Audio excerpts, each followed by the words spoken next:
This is Jamie Steinberg with Starry Constellation Magazine. This is such an epic role for both of Mm. you. Thank you. Omari, I have to ask you out the gate though, what was it like working with Michelle Yeoh? Whew. When I say yo, you say yo yo. She was a Mitch to work with. I like when I get to use that Jewish phrasing. A Mitch of a Mensch. human. She was just delectable and delightful. Super bright, very witty, very quick. Has a perfect sense of humor. Enough darkness in her sense of humor. Enough light in there and beyond professional. We both are athletic. As you know, I'm an athlete and she's super athletic, and it was amazing, most perhaps imperatively for me to get the stories of her yesteryear, the beginnings of her journey. That was everything for me. It allowed me to forgive and find even more grace for things that were kind of shards of glass in terms of the seasons that I was walking on shards of glass in my career and in my journey, and wondering why things weren't going the way that I felt they should be going. Once she started telling her stories, I was like, okay, I'm cool.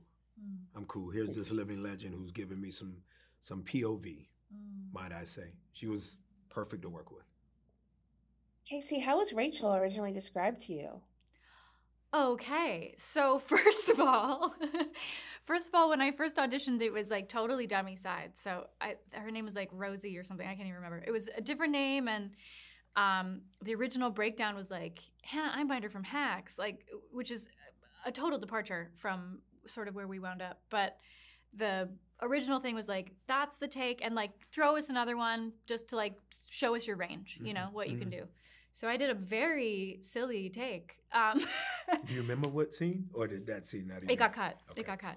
Okay. But a very silly take, and then a much more sort of contained Star Trek take. And then when I got called back, they were like, "We want to chase that Star Trek vibe." But yeah, and then other than that, like once we started working in that vibe, then it wasn't until like another audition later that they were like, "Oh, by the way, it's Rachel Garrett," and I was like, "Oh, Thank you for telling me. thanks so much. That's really good to know. I'm gonna go do so much research and watch Yester's Enterprise a million times, And then throw it all away. and then, well, not throw it all away. Let it permeate the vessel. But then throw it all away, but they very let it exist within me to know that that's where we were going, but also show up with my humanity and Yes.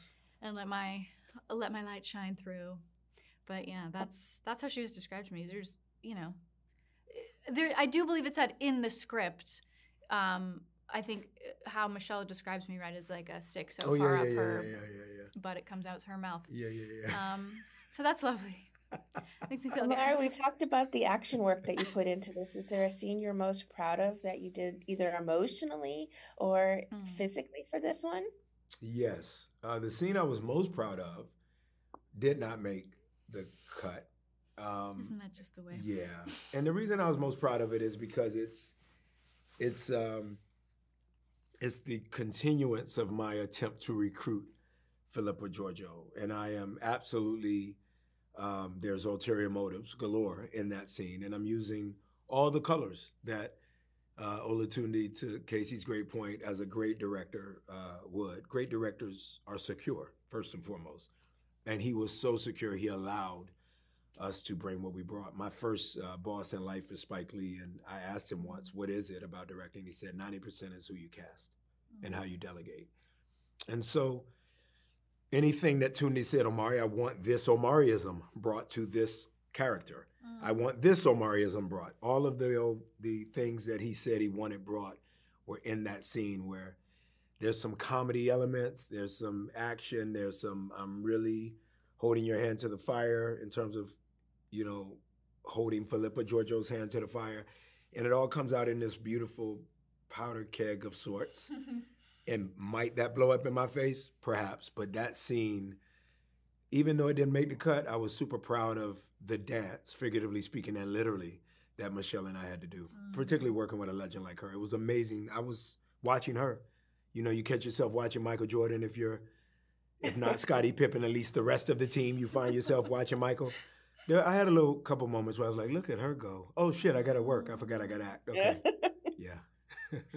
Well, both of you are just exceptionalists, so thank you so much for your time. Thank you you. so We much. appreciate Really you. lovely to talk to you.